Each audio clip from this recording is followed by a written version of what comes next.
Hello and welcome to Camp Xbox, where we talk about everything Xbox from the Series X to the original.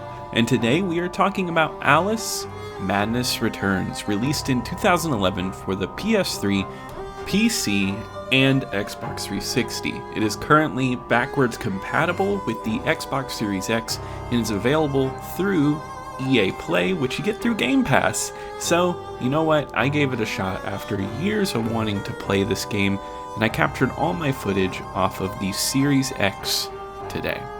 Alice Madness Returns is the sequel to American McGee's Alice in Wonderland, which was originally a PC game in the year 2000.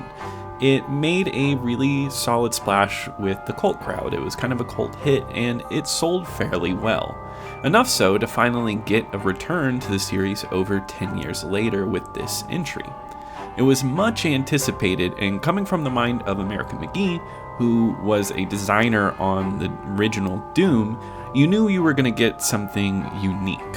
And what we got was a 3D platformer with an extremely cool look and a lot of charm.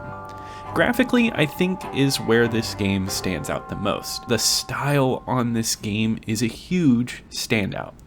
With the Gothic style, there's a lot of dreary colors and a lot of blacks. It's a depressing looking game in a way, but it's really nice to see how a lot of these elements get twisted all throughout the game, and it creates such a beautifully cohesive world. You actually explore multiple differing worlds in Wonderland, and one of my favorites was the Queen of Hearts level, where zombie card guards roam around and platforms are made out of moving cards.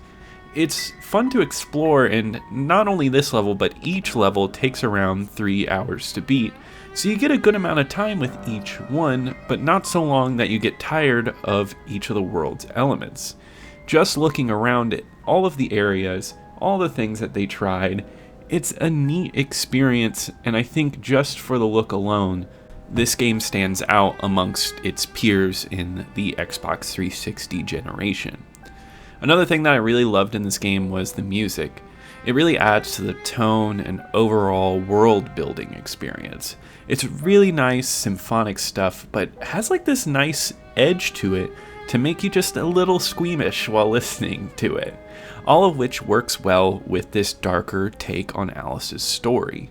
In this game, you follow Alice Little a year after leaving an insane asylum. Now Alice lives at an orphanage, but she still has increasing hallucinations of Wonderland being destroyed. She escapes into her own psyche to help Wonderland and an increasing descent into madness. It's a fun story, but is extremely dark at the same time. It's Alice in Wonderland just with a nice dark tinge to it, and I think it works well. My only problem with it is I do think at the start of the game it feels extremely slow. But once you start to ramp up towards the end, when things start to get crazier and you start delving deeper and deeper into Alice's psyche, is when it really starts to charge forward with that story. And the ending has a really fun twist, and I love the darker paths you go on here.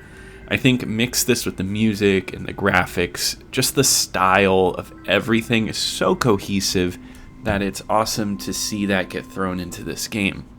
I do think this game's gameplay is fun, but this is where most of the faults lie for me with this one. At its core, Alice is a 3D platforming action game. In its platforming, you do need precise jumps to get around. This game doesn't offer a double jump, it actually offers a lot more than that. There are multiple jumps past just two, and you can actually float after jumping.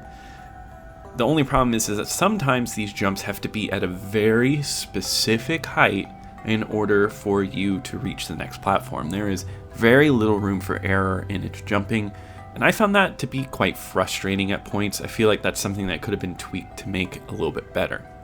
The combat is fun and very fluid, which I appreciate, but I just found it to get a bit tiring by the end of the game. It was a lot of repetitiveness and doing the same fights over and over again. What is fun is you do have the ability to switch between melee and guns, and it does feel good to constantly switch between both of those. Shooting is fast and fluid, and honestly, shooting made things so much easier in the game. Yet, the combat just never gains much flair towards the end of the game. It felt like I'm just using the same methods to kill enemies, so I'm just getting a little tired of it. But it never plays poorly though, so I can say that it's at least consistent. And when they throw enemies at you, and it's a lot of them, the franticness of that does help a lot.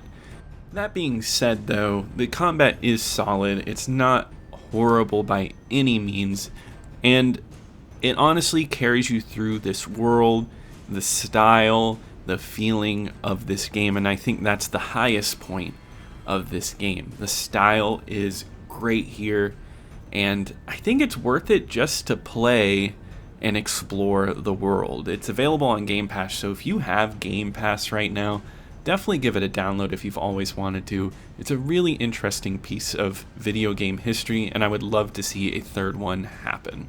So moving into my Xbox 360 ranked list, it goes right in at number 5. I put it in at over Dante's Inferno because I think I really liked Alice Madness Returns' uniqueness and story, and it's a game that I think I'll think about more than Dante's Inferno. But I put it just under Condemned 2 because I thought Condemned 2 was legitimately scary and a ton of fun and something that I've been wanting to revisit. But that wraps it up for today. If you enjoyed the video, leave a like. Also, if you've ever played Alice Madness Returns, or if you want to, leave a comment below. I would love to hear from you. But I'll see you here next time at Camp Xbox.